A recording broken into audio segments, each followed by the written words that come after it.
screwed it up because you missed the whole intro. We'll play it again. Uh. Yeah. Yeah.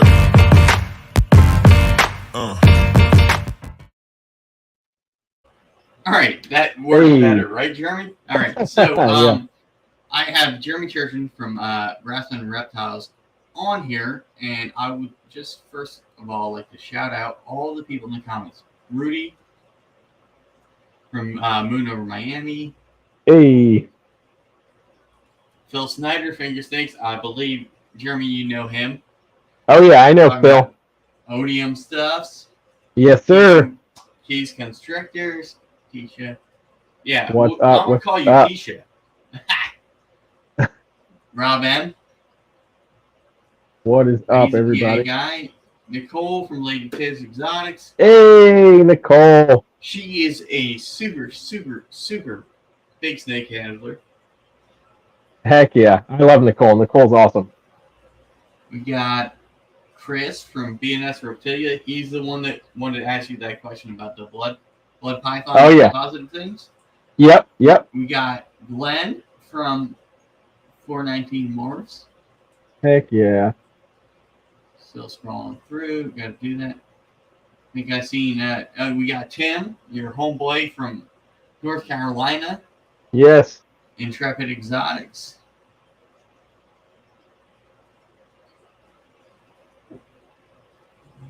All right, we got Angie, Celtic Balls. That's her name. Hey. Okay. Chat's blowing up. We got Fred and AJ from F&A Balls. They work with that Nanny What's Gene. up? All right, so we'll start to get into this, and I will. Oh, we got Kai. We got hell. We got Mike from Herb Collectors. We got Lucas Lamp. Kai. All right. Hey. All right, so I'm gonna. Everybody ask questions. I'll pin them in the chat. But yeah, what we're here doing tonight again is bringing education to the world. We just killed the Lacey Act amendments in the reconciled bill. Yep. So me and Jeremy are here tonight to tell you how do we move forward. But first, we're going to let Jeremy introduce himself for those that don't know him. Oh, I gotta switch that. There we go. That's okay. I can be the tiny square. That's okay. Nah, the chats can be in my face. Oh, man. So, yeah, what's up, everybody? I'm super happy to be here. Obviously, my name is Jeremy. I go by Brassman Reptiles on basically all of my social media. I've been a lifelong reptile keeper. I started keeping when I was like 5 or 6 years old. Started my very first business breeding reptiles full-time back in 2007. That was called J&D Reptiles. And, fast forward, most recently, I think people know me a lot from my work at Nerd. I was the facility manager at Nerd from 2019 to 2021 before I moved down to North Carolina, where I'm at right now, and just kind of expanding Brassman Reptiles a little bit more, but also pursuing my music career. I work as a professional trumpet player, hence Brassman, because trumpet is a brass instrument. So, but yeah, that's the super brief synopsis about me. Over the last really like 20 something years, I've worked with probably 6 or 7 dozen different species of reptiles and amphibians, and bred nearly the same amount. I've probably bred about 5 dozen different species of reptiles over the years, personally, not including what I worked with at Nerd, but just personally. And I'm just here. I'm happy to be able to have done my passion, from childhood as a job, making it really my career 20 something years later, man. Hurt nerds for the win. That's it. So yeah, man, that's the synopsis of me. So all right. So we move through 1 and 2 on my my set list. Hey. So, what species do you work with primarily right now? What's in your racks? A lot of stuff actually. A little bit of everything. I've probably got like 15 or 16 different species right now, but currently most of my collection is made up of ball pythons, jungle carpets, and Centralian carpets or Bredl's pythons. But I also work with blood pythons, Borneo shorttails. I have berms and retics. I've got Maclots pythons. Let's see, a bunch of different colubrids, corn snakes, cow kings, Mex kings, Goinai kings, Cape gopher snakes, Mexican pine snakes. Obviously, Amazon tree boas are quickly becoming a large part of my collection. Yeah, I think that might be, that's most of it. I know I'm forgetting a few things, but that's definitely most of it. Yeah, we all do it. It's like, oh wait, crap! I have that fucking animal over there. Yeah, Sorry, Mom. so, oh man, I dropped that bottom. Yeah. I mean, I'll do that, but you mentioned bloods, and I had a buddy in my chat bring up. Let me get the question. I sent it to you earlier. Yeah, the T positives, the T positive Borneo shorttail stuff. Yeah.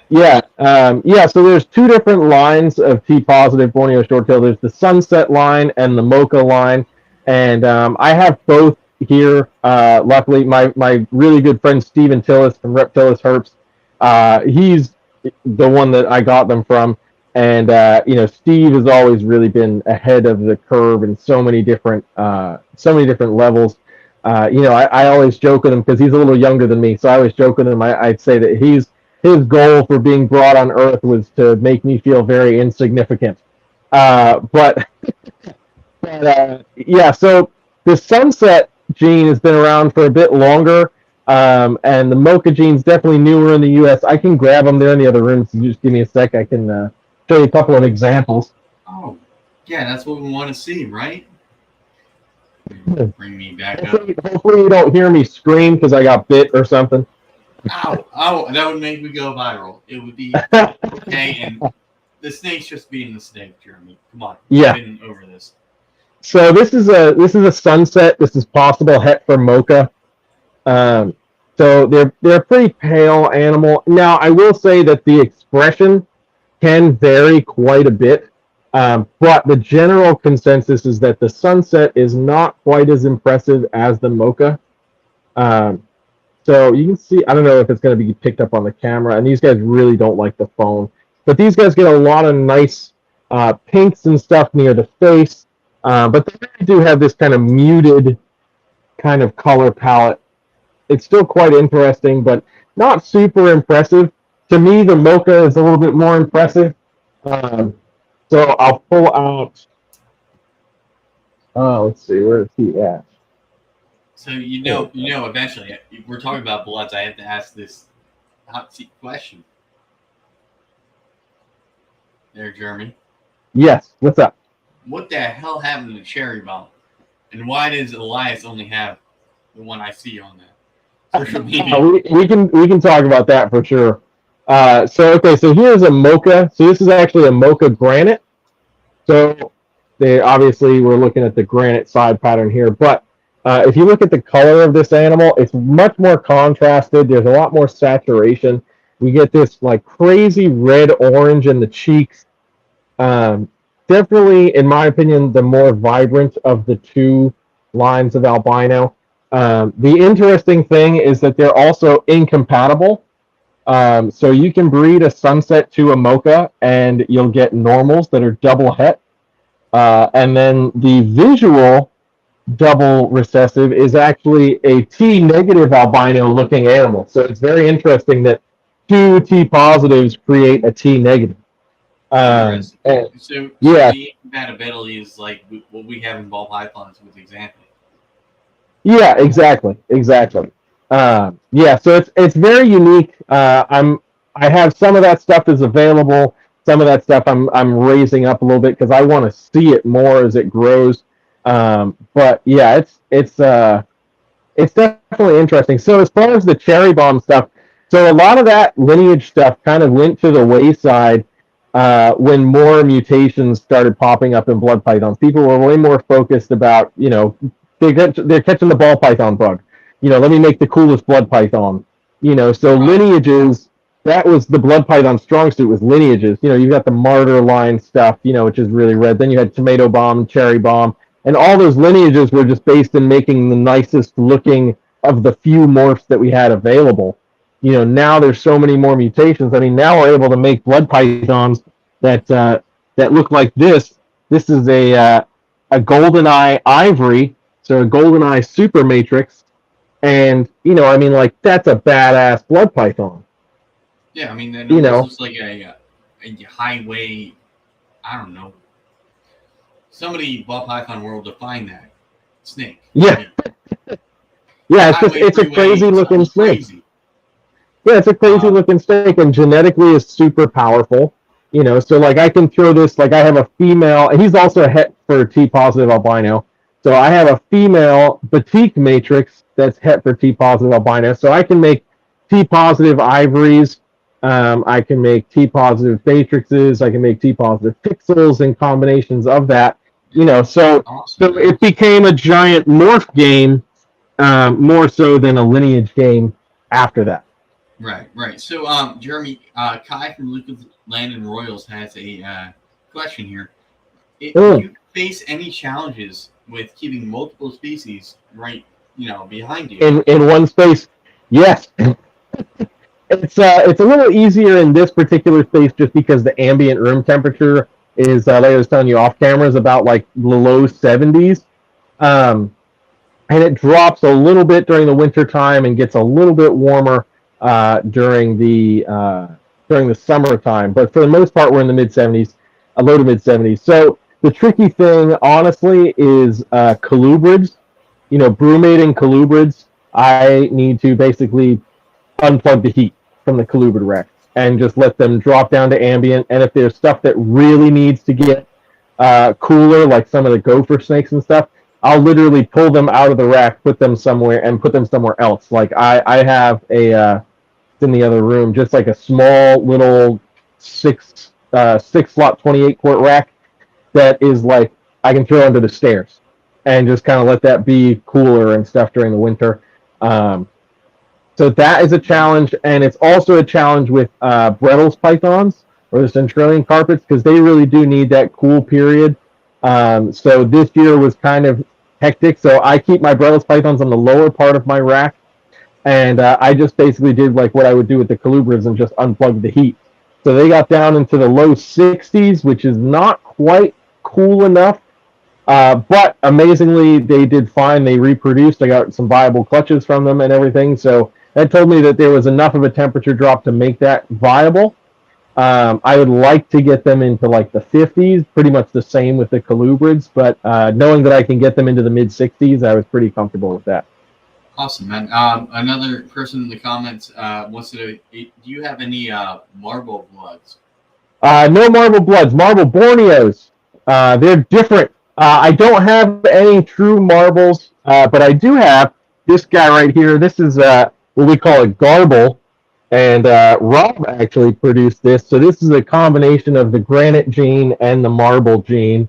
So we just produced this really crazy expression on the side. That side, woo! Yeah, it's really intense. I really like this snake a lot.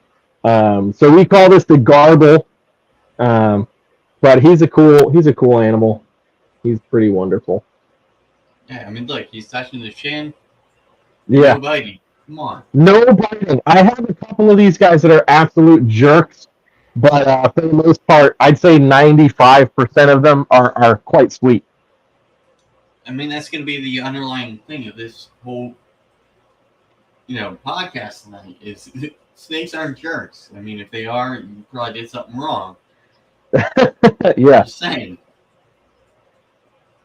I mean, that was an amazing looking animal. But, so. Thank you, man. In, for brevity's sake, we're going to move on to the next thing. Yeah. What projects are you most excited for to work towards in the future? Like, you have, like, in ball pythons, like, what's your crazy recessive? In blood pythons, what's your next big clutch? That's a hard one, man. Ball python. So it's actually interesting, right? So my music career has really taken off since I moved down here. So I'm actually going through another realization of needing to trim the fat, so to speak. So I have to really pick my best of my best of my best stuff as I let a few things go, just because of my travel schedule and stuff. Making the commitment to running this, I've really been not knocked down a couple pegs, but it's really become clear that I need to just keep the best stuff that I have to focus on those projects and let some of the extra fat kind of just fall to the wayside a little bit. So ball python wise, I love hidden gene woma. That's like my favorite gene. So I'm doing a lot with hidden gene woma stuff. I'll be doing some desert ghost clown stuff, not this coming season, but the following season. And then plugging some hidden gene woma clown stuff into some desert ghost stuff. So I'm really looking forward to that. I proved out there to be a super to the EMG gene, which is Kevin's gene that he has kind of popped up with the clown stuff. Correct me if I'm wrong. That's EMG, not IMG. Yes, EMG. Yeah, it literally stands for Evil Morph God, which is Kevin's nickname. It's the classic nickname. But I proved out there to be a super. So I'm really interested in cultivating that project a little bit more with some clown stuff that I've got. Let's see. That's pretty much it for ball pythons. I have a few other things here and there. While we're still talking about ball pythons right now, I don't want to cut you off, but Phil from Finger Snakes did hatch out, and correct me if I'm wrong, Phil. Damn thing's still alive. A super hidden gene woma odium. Yeah. Like, that's insane. Like, that shouldn't exist. Yeah, I told Phil it will not last long. It's been, 2 weeks out of the egg? Yeah, I had, so years ago, Kevin gave me 3 super hidden gene womas that he had produced, and I think I got 1 to last for about 2 months. And they don't like to eat, and they honestly, they just kind of like, at the end of the day. It's a badass snake, and I wish it was not a lethal super, but it's a lethal super. So Phil, get your pictures in while you can and enjoy it. But sorry, man. I don't have high hopes. We talk about like wobble and whatnot, and neuro issues in the spider complex, and maybe this thing will live. Maybe it won't, but yeah, I mean, I don't want to turn people off on spider champagne spot nose. I mean, hell, you had Kabelka, make the Batman with freaking spot noses in the spider complex. So like, yeah, I mean, well, that's I just grabbed this snake to show for a second. This is a super spot nose Enchi Lemon Blast red stripe that I've been raising up. She'll be ready to breed this fall, and I mean, super spot noses are supposed to be super wonky, and she has her moments, but it's like she's trying to find stable ground. I mean, like most things with a wobble that survive and thrive.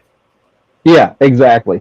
So I like the spot nose stuff. I have this girl here too. This is a spot nosed Inferno het hypo female that I've been kind of just sitting on and raising up.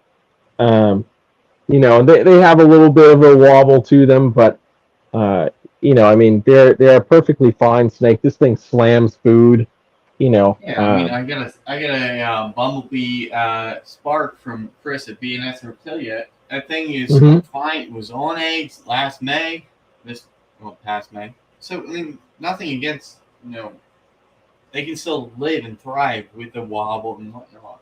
100%. Still is dirty, but still sire to clutch, still eats, still So it's like, where do we find that? What's the point where we say in that? Exactly. Can't thrive anymore. Because that's what we really need to do. Yeah, for sure. But yeah, so that's pretty much it for ball pythons. Blood and short tails. I'm really just kind of raising up bloods for future projects. I've got like some T negative albino goldeneye stuff. I'm excited for that. Like I said, I have that Batrix female that I'm raising up. I got a nice, really red T negative albino female I'm raising up. I'm honestly, I'm more interested in the Borneos than I am with the bloods, just from the variability aspect. So for people who aren't super familiar, so blood pythons, obviously there's mutations of blood pythons, but with a few minor exceptions, most blood python genetics follow the Mendelian genetic scale. You can put it into a Punnett square. If I breed visual, I get a super, blah blah blah. Whatever. Borneos are the exact opposite. It's maybe like 10% of the genetics breed true to the Mendelian standard. The rest of it is like total happenstance. You need to know lineage. It can go in a multitude of different directions. So that interests me a little bit more because I like the not knowing. So like this year's clutch of Borneos, I produced a handful of these. Let me see if I can find one that's not in shed because they're all in shed right now. Yeah, here we go. So I bred a granite. I'm sorry, I bred a genetic stripe. I bred a genetic stripe Cosset ocelot to a super stripe Cosset ocelot, and I produced a couple of these guys. So this is actually a double visual genetic stripe granite, and this should not have really been in the clutch at all.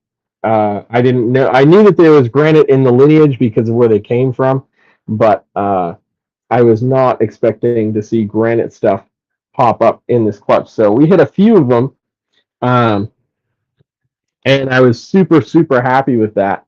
So yeah, it's just been that kind of stuff has really piqued my interest more. It's the same with the Amazon tree boa stuff. That's probably the next big thing that I'm really interested in is the Amazon tree boas. And with the exception of like tiger and leopard and calico, all that stuff is like line bred. You need to know what you've got floating around before you can have an idea of what you're going to make. Not to be confused with ball python genetics. What he's talking about.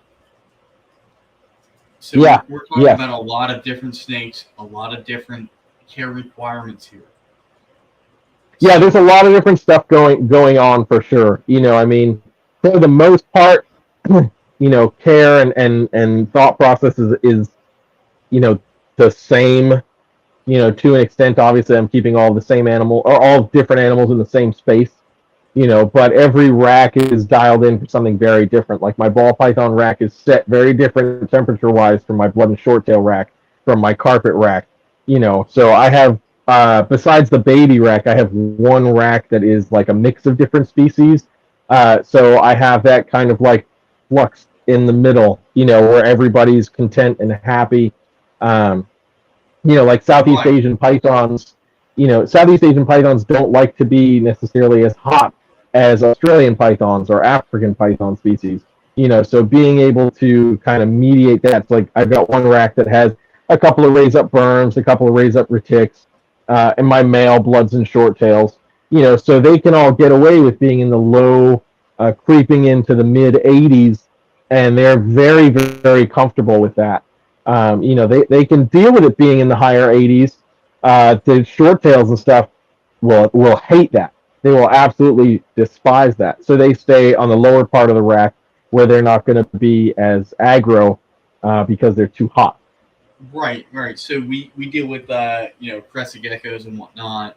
Where they live in our ambient stuff here in like Pennsylvania. Like whatever the heat is here, it's going to be fine. It's hot as hell in my apartment where I keep everything because it makes more sense for me to keep an ambient, in the summer months of 77 degrees here. So I'm working less, Yeah. So yeah, I mean, why am I going to pay to cool down my place only to pay to heat it back up again for these animals? So Yeah, Sorry, my friends that come over and visit, you're going to be in a terrarium. pretty much. I don't have a snake room. I have a snake place. So yeah, but to keep things moving along, Jeremy, we're gonna move on Yeah. to vending, keeping, what's our responsibility as sellers? Like, how do we, get ahead of the Lacey crap that just happened? How do we keep ahead of it in our own communities? So I will ask you this: what are some reptiles that you do not recommend keeping, given their care requirements? It can be snakes, can be lizards, whatever you've had experience with at nerd. Something Yeah. that's like, yeah. Yeah, I mean, there's a lot. There's so many different species of reptiles that are kept in the private sector these days, especially now. You have a bunch of options on both sides. Things that are great to keep, and things that are not great to keep. Like I personally, I'm a big person on education, making sure that somebody's prepared to embark on the journey with whatever the animal is going to be, whether it's a corn snake, a ball python, a reticulated python, a mangrove snake, whatever. Um, but I don't think a new keeper should dive right into large constrictors. I know a few people that have done it and have been really successful at it, because that's when people, they're so focused. That's all they've done their research on. I love big snakes. I want big snakes. And if I'm working with a customer who, like, they're in that mindset and they've done all this research and they feel very confident and stuff, then I basically, I will try to work with them on the sale of a young animal, so that they have the chance to work with that animal and raise it up. I usually try to get them to own something else if it's something they've never owned before. Like if they, like own a ball python or own a boa or own a carpet python or something like that, that gets you just into that mindset. Right. You want a big snake, like a Volta ball python or a boa that you raise up on your own. And yeah baby boas play as hell. I talked about this with Tim last week. I wear gloves. Sorry. He's going to strike me everywhere until he's fine.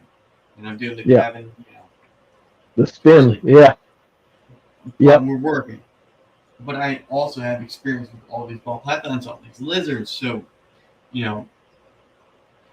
that needs to be, sent out there, that we all have experience with these animals. You can't just go to Hamburg today or yesterday and buy a freaking alligator and know what you're doing.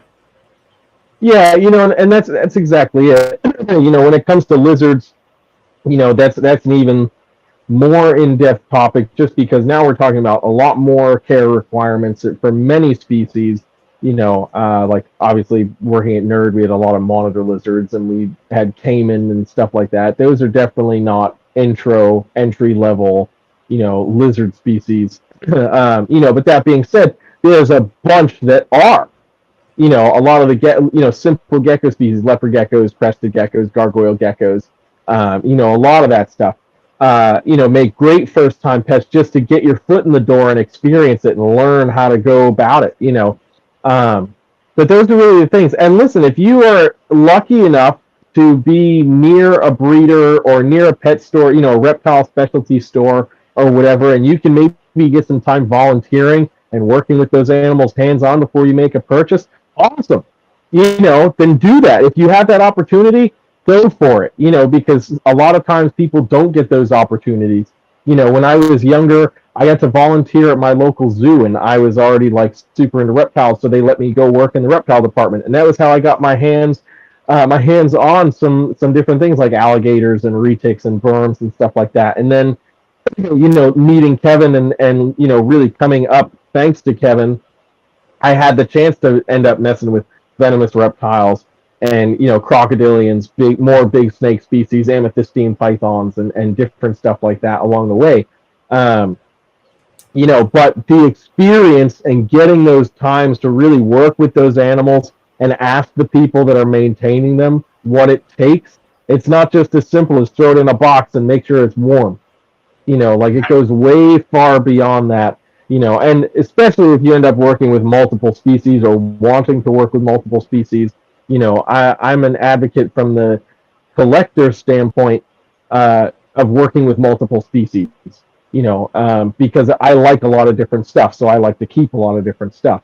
But that takes an extra level of brain power and willingness to absorb a lot more information. Like if you ask me, how to care for a ball python, and then the next person asks me, well, how do you care for a Borneo shorttail?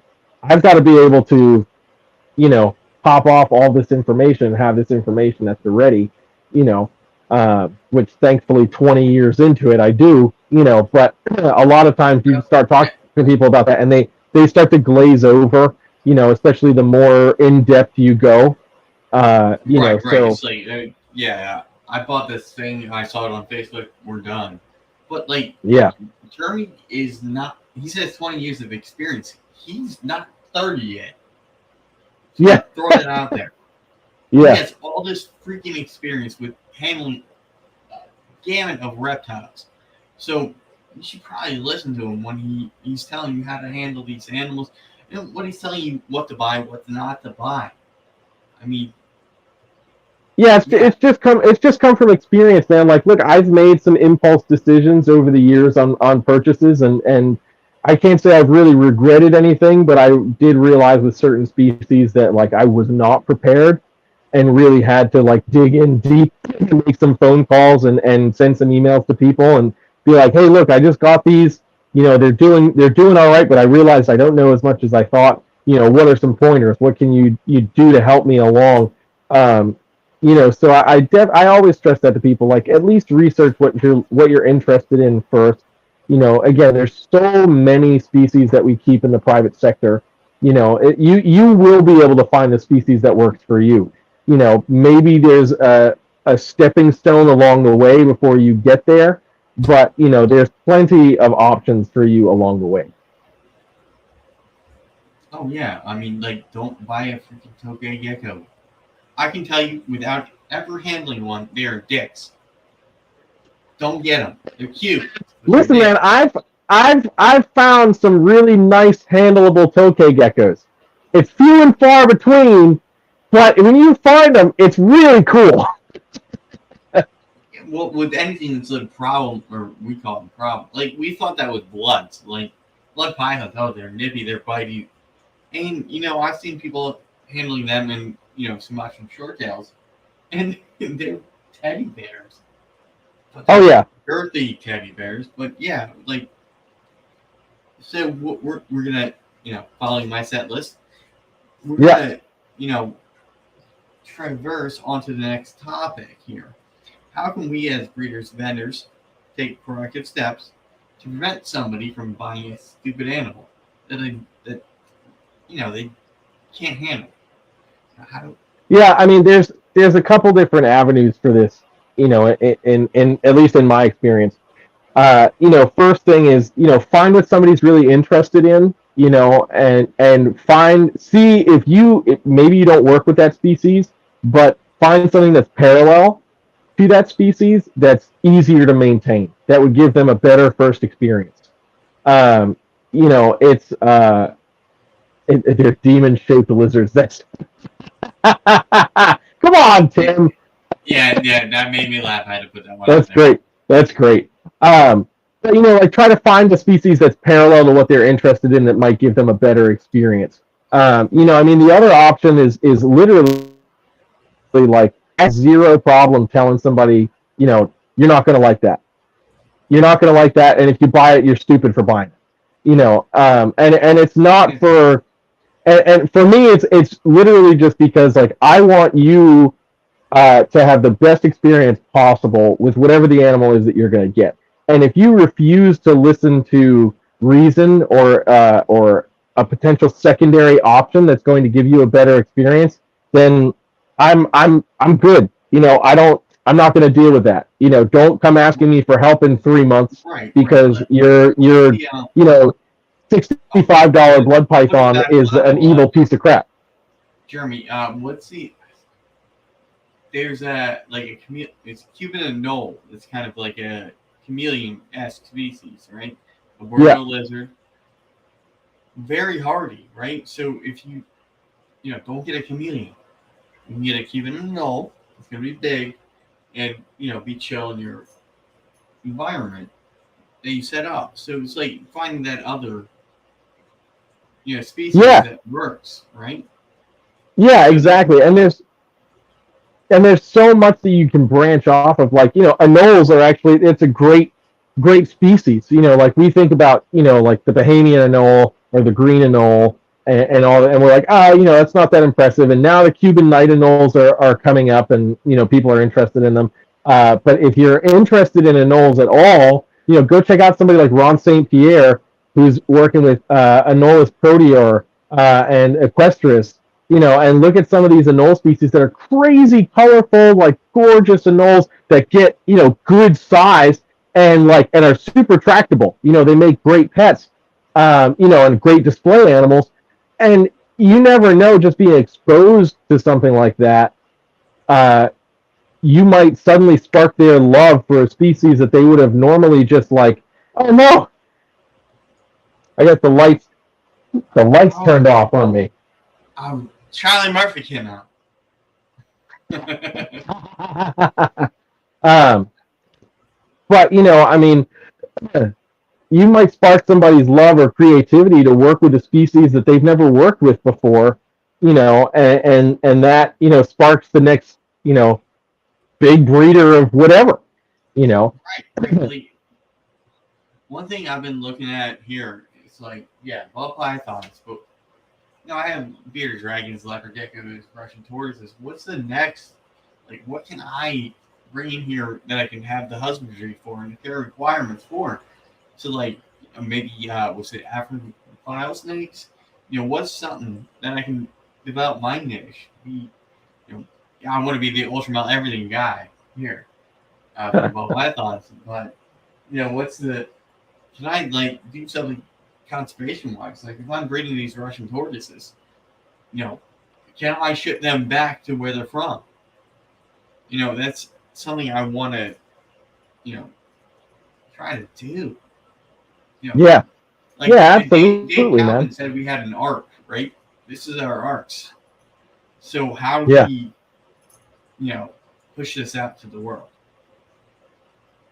Right, absolutely, man. And I think Tom Crutchfield coined the phrase conservation through commercialization, which is really just talking about, we're creating the love for these animals, the desire for people to keep them around by, being able to offer them as pets. We're breeding them for the commercial pet trade. But, it's far easier to get somebody's interest sparked by something when they get the chance to hold it or touch it or experience it in that physical way versus oh yeah, I saw a video, it's the video is cool and all, and maybe that's enough to get some people going, but for most people, they need to have that hands-on experience. Yeah, that visceral, it's not slimy or it's not scaly or, whatever. Yeah. So, I know I'm looking at my list and we have a bunch of crap to talk about. So heck yeah, man. So how can we as ourselves as a community address these people that are sitting at the double end corner table with all the imports that are just cash hungry and don't really give a, pardon my language, give a fuck what happens to that animal. They're just gonna sell you that Amazon tree boa, sell you that mountain horn lizard, whatever. It's in a bin, a deli cup. It's gonna go to you. How do we police that part of this community? Because I mean, it's a challenging part for sure. I mean, it's a part of the industry that's been around for as long as I've been around. Again, I think it really just goes back to education. And teaching people hey, look, you want to get a mountain horn dragon? Cool. They're awesome lizards. It will probably die in 3 months. They just typically don't do well in captivity. I know a lot of importers, and I will say that most of them are actually really good people. that genuinely do care. But of course, there's always going to be that bad person in the bunch, the bad apple in the bunch. But I mean, it's important to educate your customer base and the public to be like, hey, look, like ask them some questions, and see if you can get some sound answers out of them, on maintaining that animal, what that looks like, what that should be, and try to just learn. Again, it goes back to the research aspect. The education element is everything. I mean, let's be real, man. Every single thing we keep in the private sector now at some point was a wild caught import, and it probably didn't look that great, but we were able to establish it to a point where, now we can have these captive populations, and that's wonderful. But it comes down to education. The people back in the, 50s, 60s, 70s, that were just keeping for the sake of keeping because they loved the animals and they were just swapping stuff out with other keepers. They were just doing it because they loved it, and there was no money aspect involved. Now there's a financial gain potential. So but there still needs to be that level of like, hey, this is a challenging species. Like, I should at least tell you this is a challenging species. So it really just goes back to education and calling people out. I feel like we're in a very call out oriented society right now. And it doesn't necessarily do us any good. It just creates a lot more drama and backlash and chaos and whatever. At Hamburg, and I breed American alligators, right? And I just sell you a fucking alligator. I don't know you from Adam. I mean, I know you from you, but like in Pennsylvania, it's a news story waiting to happen. Mm-hmm. All the hops are legal. Alligator, like you name it, you can buy it here, or at least fly it into here.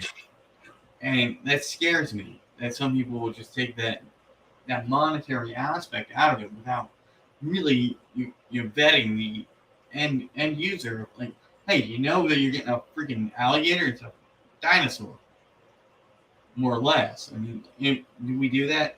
How do we do that moving forward? Yeah, and that's what I mean. It really just comes back to, like I said, the educational aspect. I mean, if you think about it, man, back in the in the 50s and 60s, man, you could walk down into Manhattan to the pet store and go buy a tiger cub. You could buy a monkey at the local pet store. Now there's been regulations that have obviously dialed that in and what you can and can't do. But it honestly comes down to, back then, having a crazy exotic pet was a status symbol. It was cool. Now it's like, that's cool if you have it, but are you prepared for everything that comes behind it?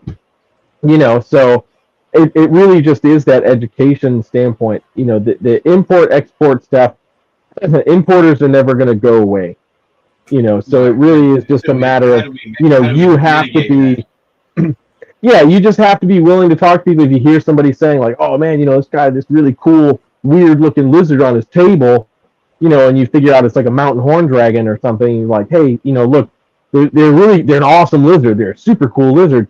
They don't do well in captivity at all. And, chances of you setting yourself up for heartbreak are really, really high. Not to discourage you, but check out something similar. Again, like having something that you can essentially trade out the spot for, so that they're not like, oh, you're just like mad because I'm not going to buy something from you. Like, no. I genuinely want you to have a good experience with these animals, and that's just not a species that's going to provide that for you.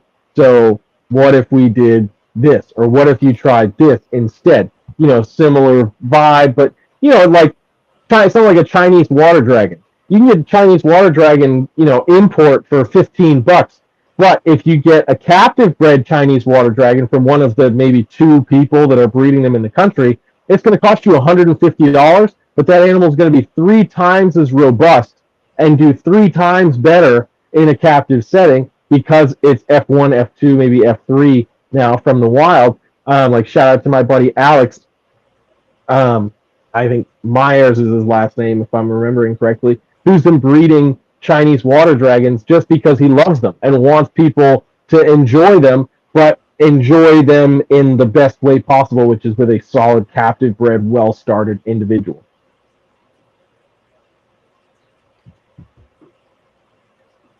All right, so we're gonna head on to the last part of why we are here to talk about this and why I brought you on.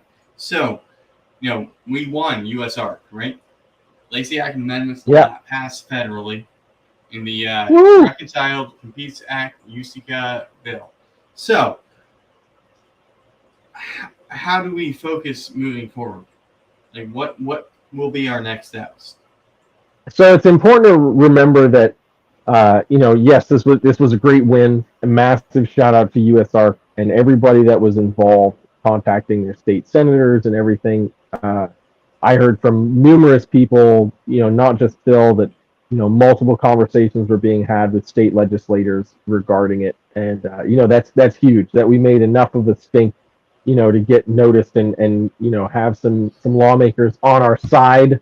So that's massive, and everybody should be giving themselves a pat on the back for that. It's important to remember, just because we knocked it down this time doesn't mean it's not going to come back. This is not the first time we've dealt with Lacey Act amendments being brought in. So it's important to be aware of what is going on. That's the first thing. It's just because we beat this, it doesn't mean that the game is over by any means.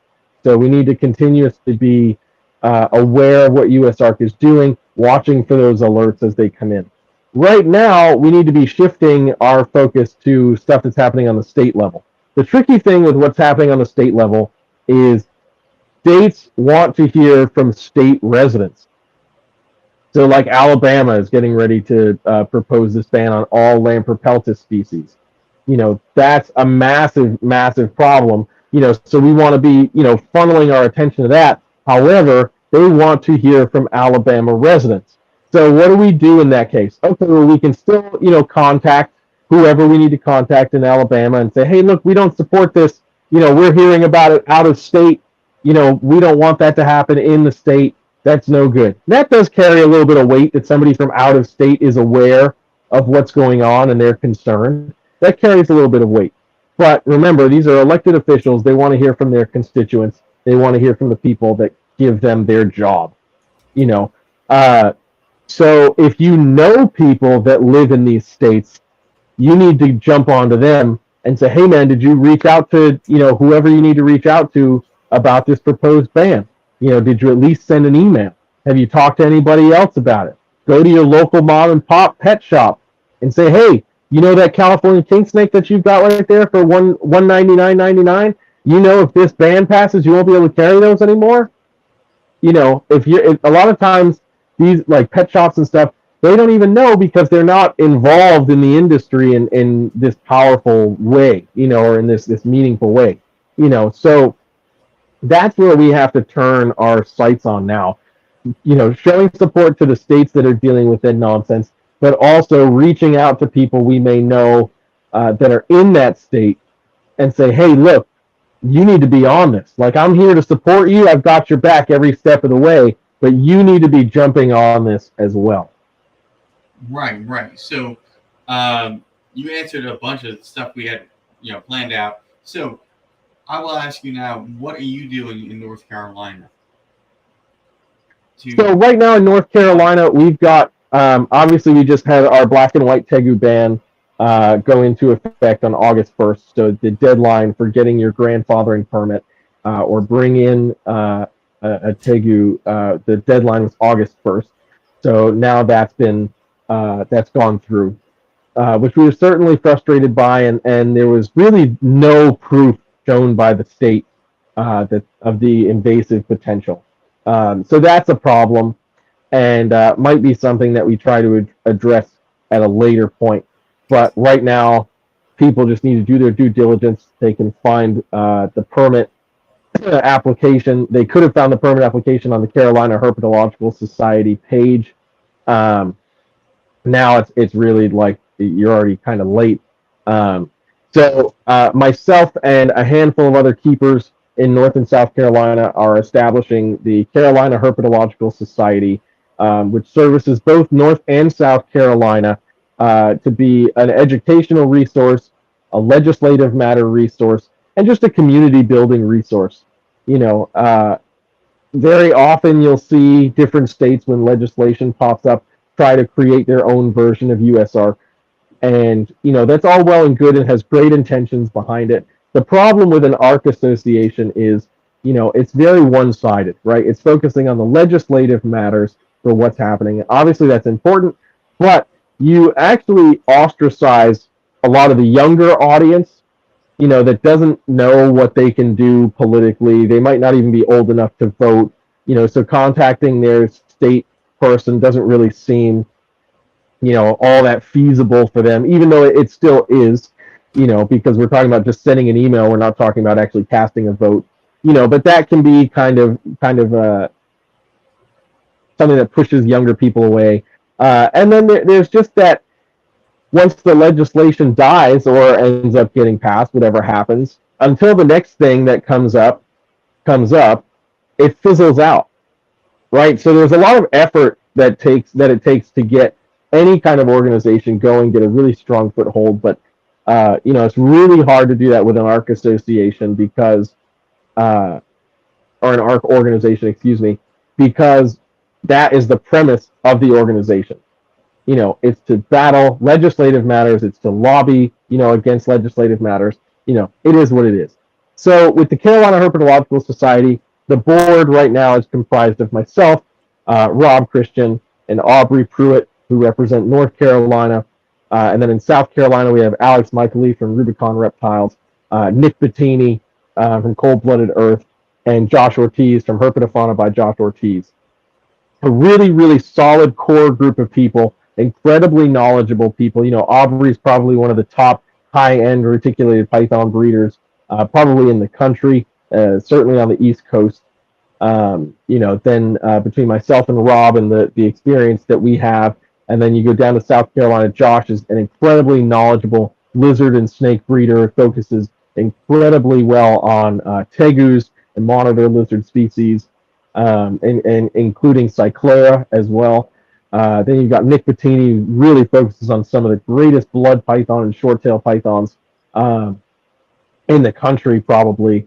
And then Alex Michaeli, great hobbyist keeper who has some connection with the Department of Natural Resources and knows a bunch of people in the community. All these different things that really play a big part in what it is that we're trying to do. So again, the purpose is to be an educational resource. So we have monthly meetings. Our first few monthly meetings were basically just like icebreakers. So right now, the Herp Society is not an official 501c3, but we don't have membership fees. There's no money that we're taking. There's none of that is happening right now. It's literally just a giant like, hey, is this something anybody's even interested in? Because we don't want to do all this legwork for it to just fizzle out in 5 months. That's pointless. So we've had a few different meetings in person, on Zoom, with a lot of great response. And we're going to begin all the paperwork to establish as a 501c3 officially. And then we can really move forward on that. And, we've already been talking about, being able to fly certain people in to Herp Society meetings. Like I'm going to work on like flying Phil out, flying Brian Barczyk out, flying Kevin out, flying, a whole bunch of people out to come speak at these events and stuff.